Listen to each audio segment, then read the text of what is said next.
Hello, चला नमस्कार. आज मी तुम्हाला इथं चला आज निमाज किचनमध्ये एक नवीन पदार्थ घेऊन आले तुमच्यासाठी. तर हे आहे बाजरीचं पीठ. आता या बाजरीच्या पिठामध्ये आपल्याला गोड धपाटा करायचा आहे. तर त्याच्यासाठी बघा, हे गुळाचं पाणी मी तयार करून घेतलं आहे. हे थोडीशी इलायची पावडर आहे, कुटून घेतली. हे मीठ आहे. आता हे पाणी गोड आपण पाणी हे गाळून घेऊ आणि पीठ मळून घेऊ. याच्यात थोडंसं मी तूप टाकते जरासं.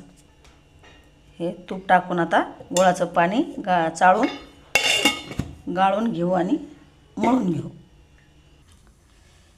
या पद्धतीने मी आता हे असं पीठ मळून घेतलं आहे. आता याला ना हातावरच थापायचं. आपण पहिले जुने लोक हातावर ज्वारीच्या भाकरी ते असे थापायचे, तसे थापायची. पहिले लोक अशा थापून घ्यायचे. या पद्धतीने बघा मी आता असे थापून घेते. याला फक्त एकाच अंगाने भाजायचं.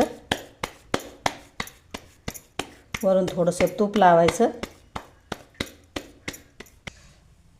बघा, या अशा पद्धतीने मस्त हे करून घ्यायचं थापून. आणि याला आता फक्त एकाच अंगाने भाजायचं. आणि वरून असं थोडं तूप लावून घ्यायचं आणि याला झाकण ठेवून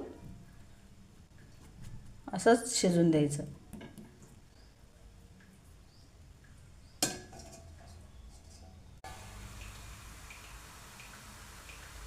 या पद्धतीने असं तयार होतं. आता भाजलं चांगलं, आता काढून घेऊ. बघा, या पद्धतीने तयार झाला हा. बघा, मस्त चांगला खरपूस भाजला आहे. आता याच्यासोबत मी तुम्हाला एक कोबीचा पराठा दाखवते. हे कोबीचे पराठ्याचं पीठ आहे. याची रेसिपी मी तुम्हाला दुसऱ्या व्हिडिओमध्ये दाखवीन. आता त्याच्यासोबत हा पराठा आपण भाजून घेऊ. या पद्धतीने मी आता हा पराठा असा लाटून घेतला आहे. आता भाजून घेऊ आपण. याला चांगलं तेल लावायचं जास्त आणि भाजून घेऊ. तव्यावर मस्त तेल टाकून घेतलं आहे आधी. आणि आता याला मस्त खरपूस भाजून घेऊ.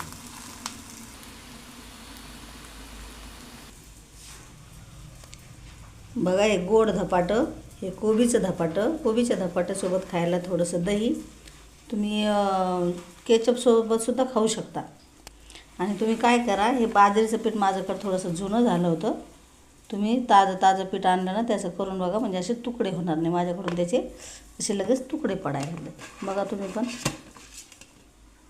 तरी पण खूप छान झालं आहे ते. या पद्धतीनं मुलांना खायला द्या. मुलं आवडीनं खातील. ठीक आहे, भेटूया चला पुढच्या नवीन रेसिपीमध्ये. माझी रेसिपी आवडली